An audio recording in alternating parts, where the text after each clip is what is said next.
Olá pessoal, tudo bem? Estou aqui mais um dia para trazer um tema que eu fiz uma pergunta na caixa de perguntas do Instagram e aí rolou essa necessidade de falar sobre a neurose obsessiva, sobre obsessão, sobre o obsessivo, sobre a obsessiva, porque esse é um tema que chama muita atenção. Babei e espirrou água em toda a minha cara. Então vamos lá. Qual é o tema desse programa? O obsessivo, vírgula, o semilouco. E aí eu vou falar o seguinte. Esse assunto chama a atenção. Por que que tanta gente quer escutar sobre esse tema da neurose obsessiva? Quer se informar mais sobre ele, entender mais sobre o assunto, não é verdade? Saber se tem ou não tem cura, como que dá para viver com as obsessões, né? Tem gente que fala assim, olha, eu tenho um amigo que ele, pô, toda hora ele sai com ele, o cara mexe na bolsa para ver se a chave tá lá, né, tal. E é o tempo todo. Se a gente ficar uma hora junto, ele vai olhar 15 vezes e a chave tá lá, né? Talvez não seja obsessão, seja toque, né? Mas dentro da neurose obsessiva sempre vai haver uma compulsão, uma repetição. E às vezes esse toque pode estar ligado a uma outra questão, não necessariamente uma neurose obsessiva. E cuidado onde você vai, porque vão te dar remédio pro seu toquinho. E aí,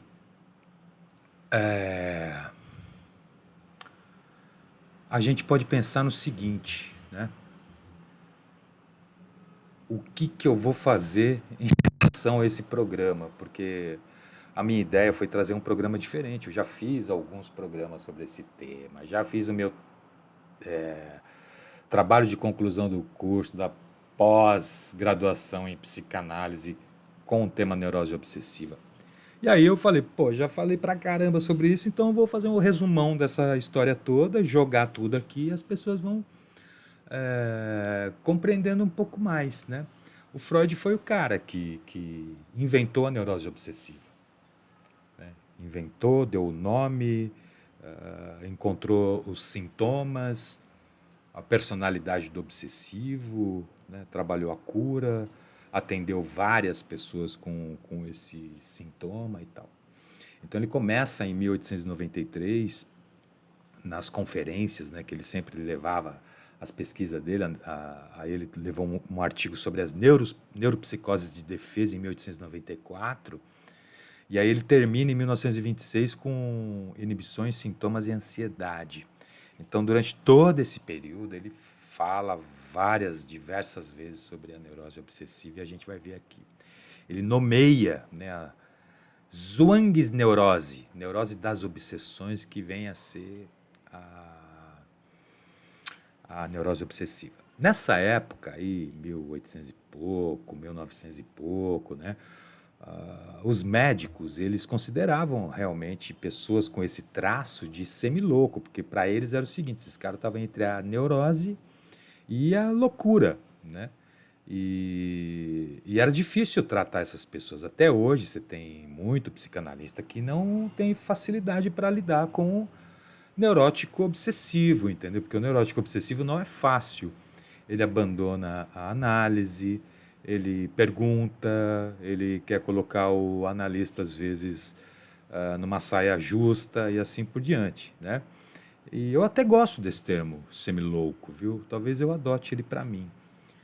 Bom, até porque, né? Todos nós, salvo raríssimas exceções, talvez Jesus Cristo, a gente tem que fazer ajuste diariamente da nossa cabecinha, porque a gente pensa coisas que talvez se fizesse o que pensa fosse enforcado em praça pública, não é verdade? Bom, vamos aqui para frente. E aí o Freud, Ele vai escrever um artigo sobre caráter e erotismo anal, em 1908, e aí ele dá os traços de caráter do indivíduo obsessivo. Então ele vai falar que esse sujeito, ele é um cara todo... Ele vai falar que esse sujeito é um cara ordeiro.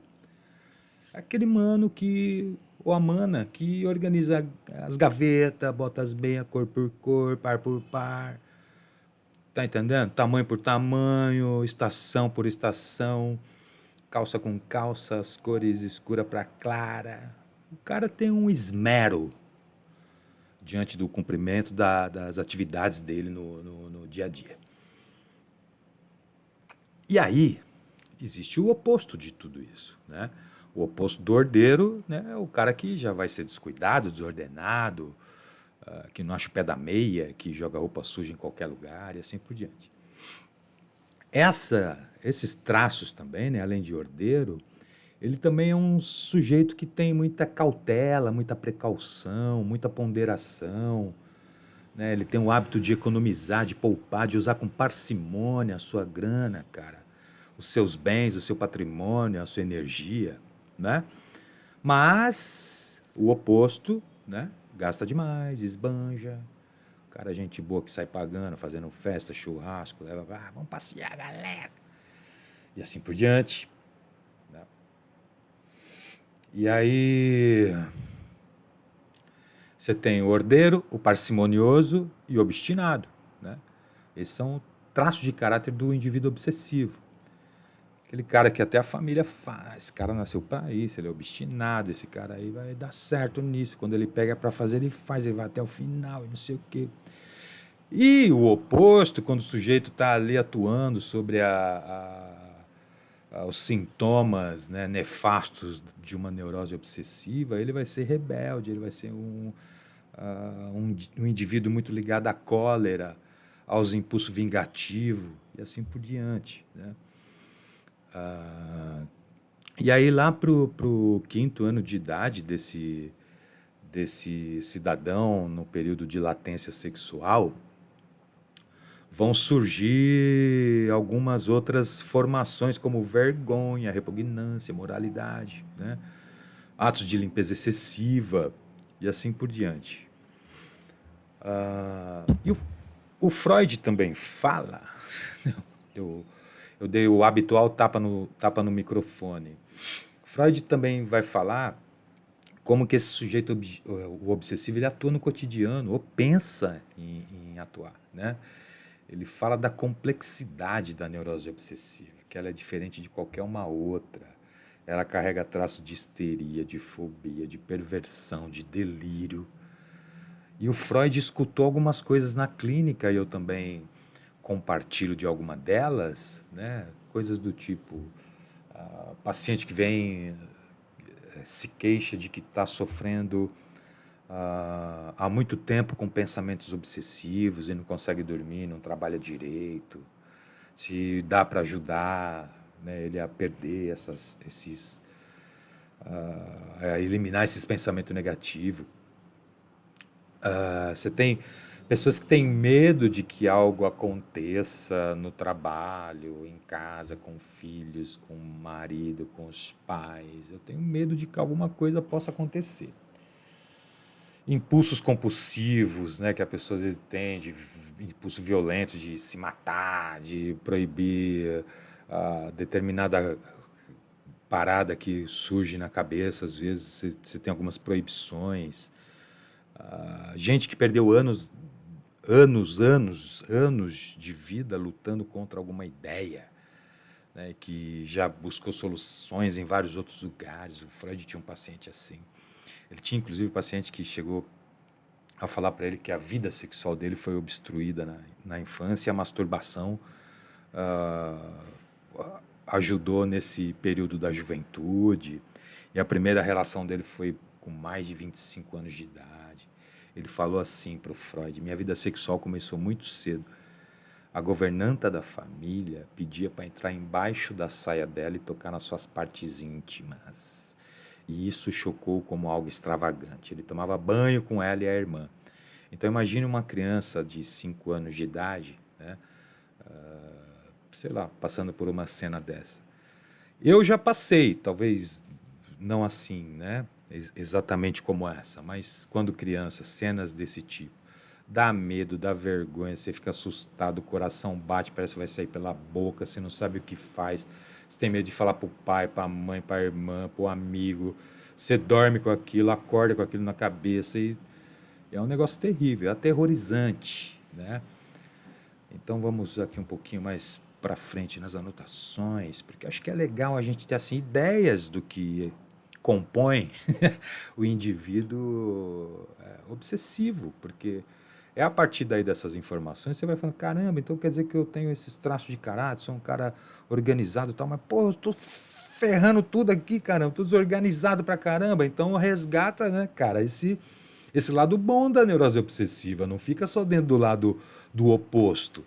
Né? Então, pô, ali você tem uma ideia de que, o que é bom, o que não é tão bom para mim, para essa minha personalidade, para esse meu caráter. Né? Porque se você é assim, você não vai mudar, queridão. Não tem cura, sacou? Mas aí eu não estou adiantando. Eu estou indo para o final, cara. Vamos aqui, calma. Aí lá em 1917, na conferência 17, o Freud vai falar sei lá o quê, vamos ver aqui. Ele fala dos sintomas da neurose obsessiva. Né? Por determinadas razões, blá, blá, blá, blá, blá, escolherei estes exemplos a partir de casos não de histeria, mas sim de uma outra neurose muito extraordinária. Isso é o Freud, na medida que ele vai estudando a neurose obsessiva, não tenha medo, cara, de ser um neurótico obsessivo, meu irmão ou minha irmã. Tá entendendo? Olha as coisas boas que tem por trás disso. Neurose muito extraordinária. Para ele, a neurose obsessiva era como a explanação da psicanálise, certo? Era o seguinte, olha, você quer saber o que é a psicanálise? Estuda a neurose obsessiva que você vai entender o que é a psicanálise. Tá entendendo, meu irmão? Minha irmã? Esse óculos cai, cara. Preciso arrumar meus óculos. Bom, e aí, né, para ele, essa neurose, a obsessiva, ela é particular, individual. Ela está associada à subjetividade de cada pessoa, de cada mente individual. Ela é personalizada. Então, são pensamentos que o indivíduo não está interessado, são desconfortáveis até para o momento presente, pensamento de ordem, que perturbam. Só quem tem sabe, né? Ordens estranhas que não dá para deixar de pensar por força própria. Tenta parar de pensar no, quando você tiver esses pensamentos obsedantes. Se eles chegam e tomam corpo, esquece, você nunca mais consegue mexer nisso. Não nunca mais, né? Não naquele momento. Mas se chega e você não permite que isso aconteça, as coisas podem mudar. São um pensamento obsessivo, às vezes não tem significado, é um assunto sem importância, que aparece em momento inadequado. Eles te levam, esses pensamentos, a um desgaste mental que parece que você fez uma semana de academia sem comer nada, sem tomar shake, sem tomar nada, cara, só tomando na cabeça, tá entendendo? Literalmente na cabeça, porque não sai, fica na mente, você fica pensando o tempo todo, mas será que eu faço, não faço? Se eu for, se eu não for, se eu for. O Freud tinha um paciente que falava assim, tira a pedra, põe a pedra. Pô, mas se eu tiro a pedra, ela vai passar com a carruagem, tem um buraco, a fenda da pedra ali, a carruagem vai passar, a roda ela vai cair, vai se machucar, meu Deus. E eu não quero ficar com essa culpa, com a minha amada. Então vamos fazer o seguinte, põe a pedra. Aí eu coloco a pedra. Ah, mas ali ficou uma elevação, a carruagem vai passar, também pode cair. Pô, caramba, aí eu não tirei a pedra por quê, né? Então ficou nisso aí quase 25 páginas. Põe a pedra, tira a pedra. Claro que não foram 25 páginas, foi menos. Acho que 2 linhas. E aí, gente, a parada é o seguinte. Aí nesse começo das pesquisas ainda, né, o Freud chamava a neurose obsessiva de obsessões verdadeiras. E aí ele aponta esses estados emocionais, o que a gente já falou, dúvida, remorso, raiva, angústia. Se observa nisso, né? Para ele, o mecanismo psicológico das obsessões era realmente notável. Houve uma cena na vida do obsessivo que deixou um impacto forte. Eu já falei aqui de uma cena onde eu tive, por exemplo, um cara conhecido meu, conheço até hoje ele é brother, nem tanto, colega, amigo, tal. Conheço família, pai, mãe, tia, irmãos, caramba. Namorei com a irmã, prima dele. E aí esse cara chegou para mim quando eu era criança, acho que eu tinha uns 11, 12 anos de idade, e falou assim, ó, vem cá, você tem essa bundinha gorda. Exatamente assim como eu estou falando, né? E o que você acha que ele queria? Aquilo me deu medo, eu fiquei assustado, eu não falei para ninguém, eu não falei para meu pai, não falei para minha mãe, não falei para minhas irmãs, não falei para amigo, eu fiquei com aquilo lá comigo até hoje, a ponto de falar aqui, já falei para minha análise, nas minhas análises também, né? E é isso, cara. E são coisas que você tem que ir trabalhando e elaborando na sua vida. Essa é a ideia. São cenas fortes, profundas, que fixa na mente. Isso é com estranho. Imagine com pai, com mãe, com tio, com irmã, com irmão, com primo, com vô, com vó. E quando essa pessoa, né, que passou por uma cena dessa, que deixou esse impacto forte, na vida adulta ele volta a ter uma cena que se assemelha com essa mesma cena e com a mesma emoção que ele sentiu, ele revive aquela história toda, mas não a cena, só o que ele sentiu, só a emoção, né? Imagine, né, uma criança, jovenzinho, né, não sabe lidar com essas emoções que surgem. Foi como eu disse, gera medo, frio na barriga, caramba, pavor, remorso, sabe? Às vezes vontade de fazer, mas tem medo, na verdade. Tem vergonha, castigo, vai tomar bronca, não sei o quê, deixar de ser amado pelos pais. E ele reprime essa cena na mente, né, recalca e imediatamente surge o sintoma, que é uma forma de lidar com esse problema.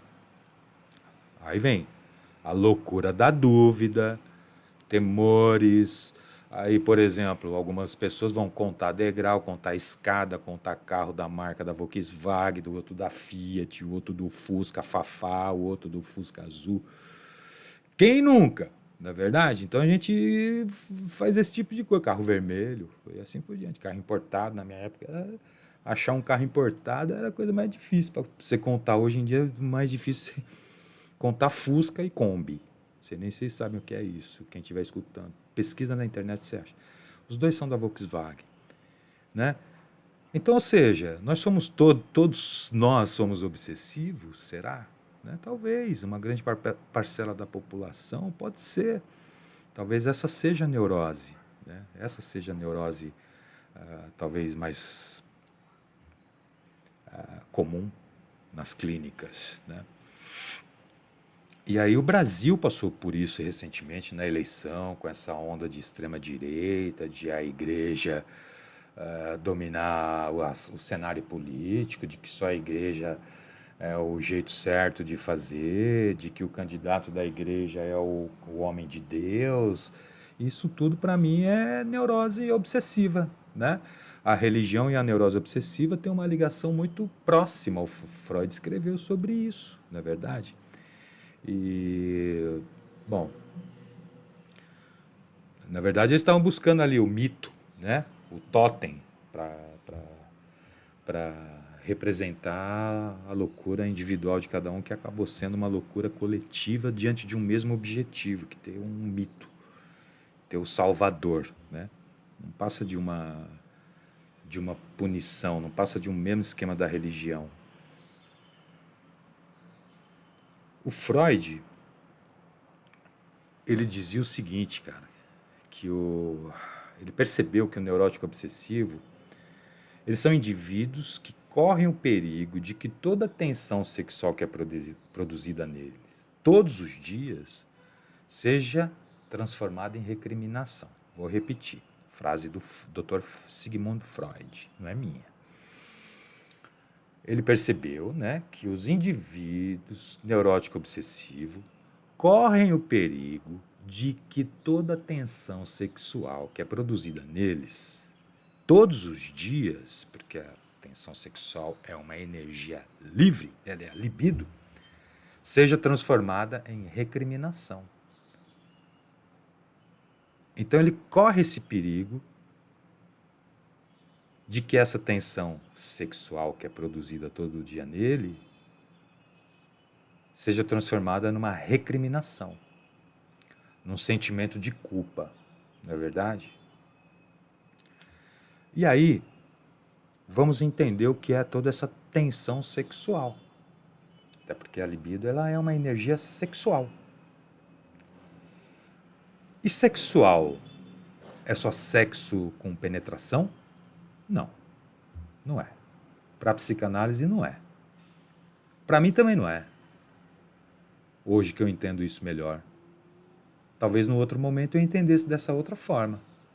Tensão sexual é só sexo entre duas pessoas. Ou sozinho, não sei se podemos chamar, né? Agora, a psicanálise entende, já mostrou que sexo é toda aquela relação que foi feita entre papai e mamãe, mas mamãe e filhinho, papai às vezes, mamãe e filhinho. É o carregar 9 meses, é o sair, cuidar, cheirar, beijar, seio, leite quentinho, amor, abraço, afago, carinho, põe pananá, joga o cobertorzinho, cobre as costinhas, embrulha o bebezinho, dá cheirinho, beijinho na cabeça, beijinho no pé, coisa linda da mamãe. Olha essa bochecha mais linda, ai, coisa linda da mamãe, esse narizinho. Isso pra mim é sexo.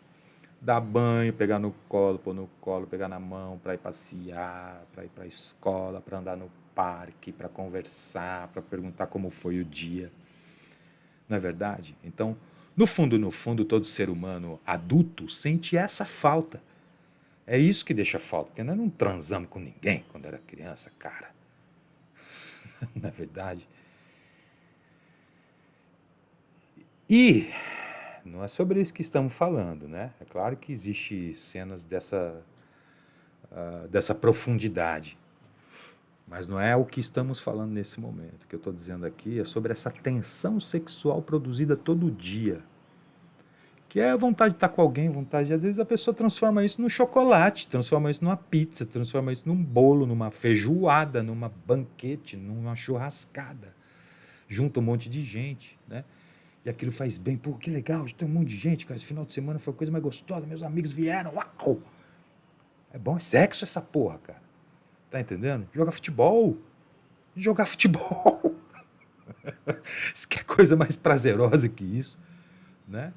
É quase isso, né? É o contato, é muita coisa, até a agressividade, não é verdade? Que pode ser fruto daquilo que você viveu, a forma que você viveu, né? Que você está revivendo, que te faz bem aquilo. Porra, eu amava jogar futebol. Hoje estou jogando nada.